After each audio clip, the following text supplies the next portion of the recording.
Bonjour et bienvenue sur Testcars pour un essai assez prestigieux aujourd'hui avec cette classe S500 limousine avec empattement long, plug-in hybride. Avant de parler moteur, on va parler un petit peu carrosserie et design. Alors niveau look, niveau design, on notera la présence de caméras et de capteurs à l'avant, mais aussi d'un radar. On poursuit sur les côtés avec ses feux, notamment ILS, Intelligent Light System, qu'on a déjà vu sur la CLA Shooting Brake. Assistant de feu, capteur évidemment donc à l'avant, comme on a vu précédemment.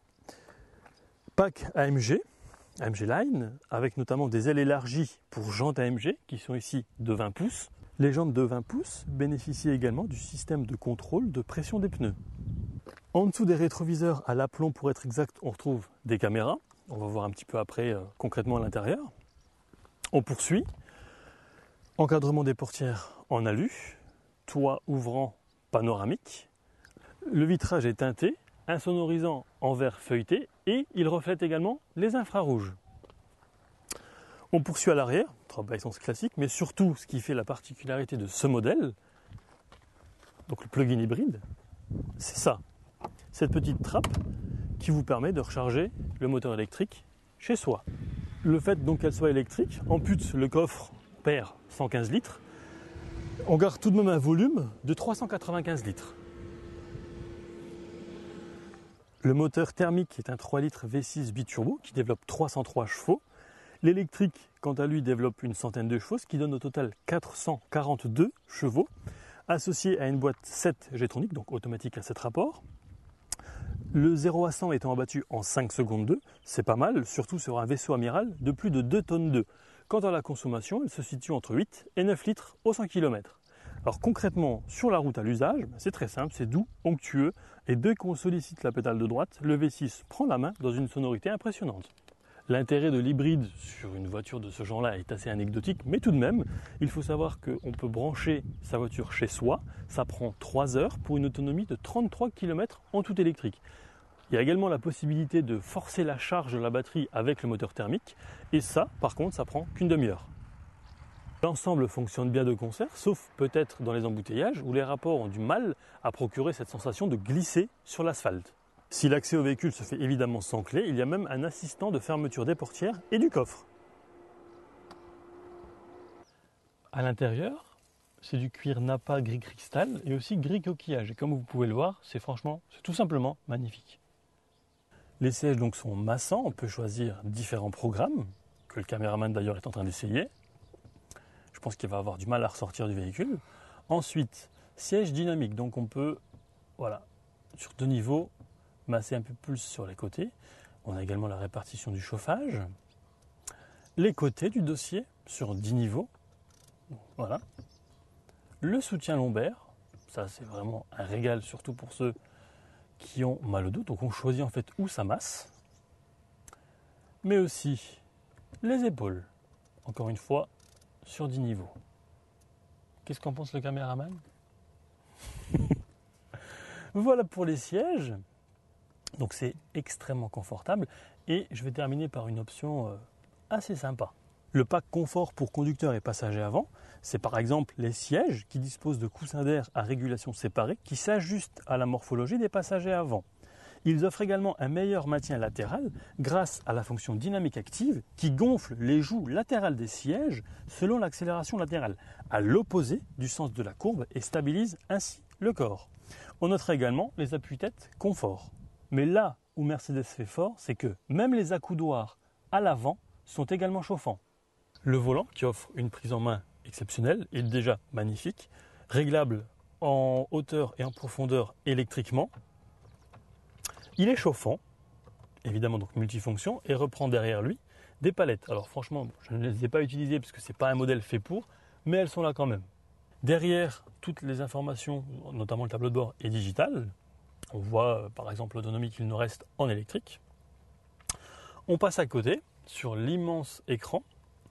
Alors ici on retrouve donc le commande online avec lecteur DVD, tout ce qui est GPS, la radio, avec un son de très très bonne facture. Bon, il n'y aura pas de musique pour le coup, mais...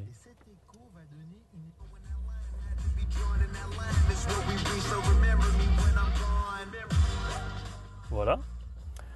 La clim thermotronique, bizone, automatique naturellement. On retrouve ici les médias, le téléphone en Bluetooth ou encore les informations sur le véhicule. Avec par exemple cette caméra à 360 degrés. Donc caméra à l'avant, à l'arrière, mais également, comme vu précédemment, à l'aplomb des rétroviseurs. C'est très pratique, notamment pour se garer. Donc les réglages véhicules, les sièges, la caméra, le flux d'énergie également. Donc là on voit ce qu'on consomme. Et aussi et surtout l'état de charge de la batterie électrique. Voilà, puis il y a différents autres menus, notamment de consommation. Pour en revenir à la navigation, comme vu sur le classe V, ce qui est pas mal chez Mercedes, c'est qu'on peut tout commander avec cet écran. Alors, hop, on va descendre, voilà, destination. Où est-ce que tu veux aller ? À Paris, très bien. Alors, localité, c'est très simple. Au lieu d'écrire ou de prendre les lettres les unes après les autres, on écrit ici P, qui s'affiche à l'écran. A, ça doit être comme ça à Paris, je crois. R. I. S. Voilà, Paris. On valide d'un clic, comme sur un téléphone. La rue, on s'en moque. Continuer. L'itinéraire est en train d'être calculé. Concrètement, ça offre au conducteur une ergonomie assez sympa. On lance la navigation. Veuillez suivre la direction indiquée Voilà. par la flèche. Je vais te demander juste de fermer ta portière et on va sur Paris. Le système de navigation bénéficie de 3 ans de mise à jour gratuite. Au sein de l'habitacle, on notera la présence d'un éclairage bleuté du plus bel effet, surtout le soir ou la nuit. Également présent au sein de l'habitacle, le pack Air Balance, ce qui permet de parfumer l'habitacle avec 4 parfums différents selon les préférences de chacun. En appuyant sur ce bouton, on choisit les modes de roulage, donc concrètement hybride, ou si on veut par exemple économiser de la batterie ou encore forcer la charge.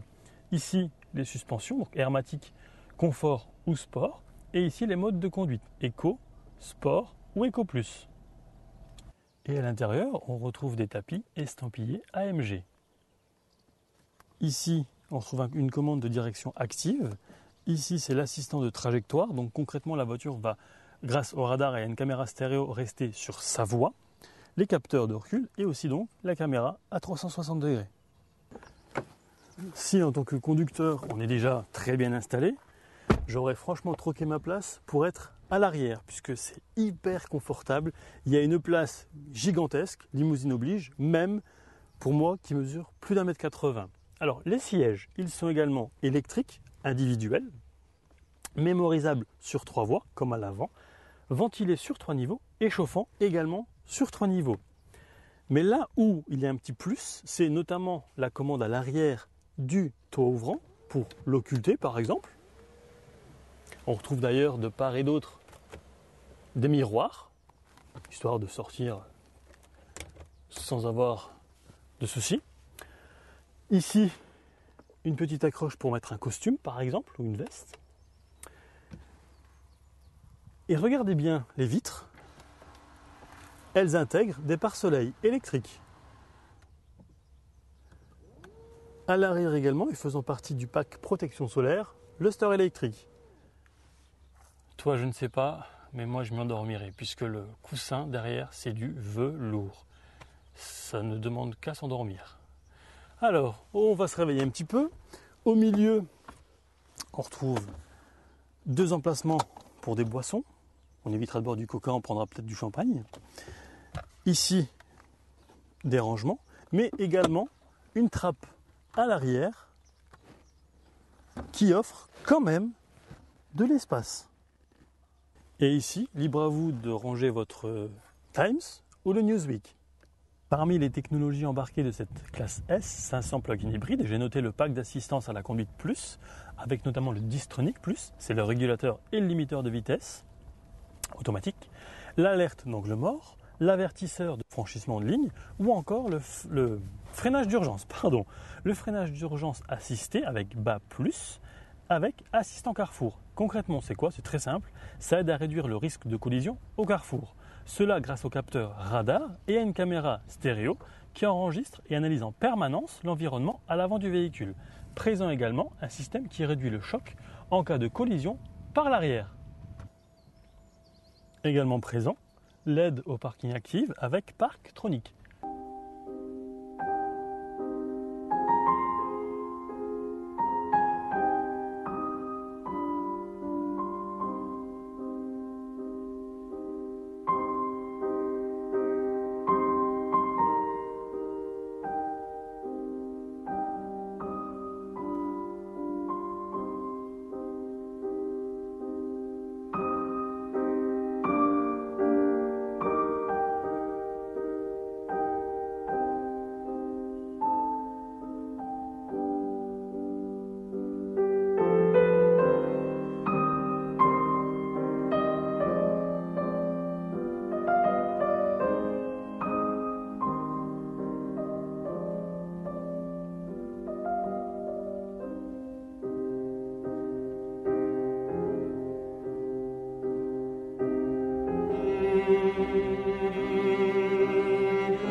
Je tiens à remercier Mercedes-Benz Belgique pour le prêt du véhicule, sans oublier l'association des vieux métiers à Azanne qui, contrairement à certaines propriétaires de châteaux, notamment du côté de Conslagranville, se sont montrés extrêmement chaleureux et très sympas.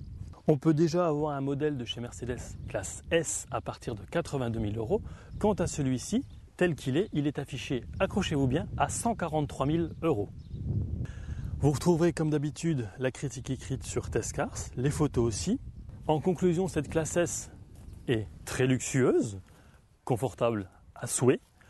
Seul un petit bémol, outre le prix, c'est que je ne vois pas trop l'intérêt, à part d'une démonstration technologique, du système hybride. Parce que quelqu'un qui achète une classe S va en général l'acheter en diesel pour de longs trajets. Mais malgré tout, ça reste efficace. Quant à nous, on se retrouve très vite pour un prochain essai. À bientôt!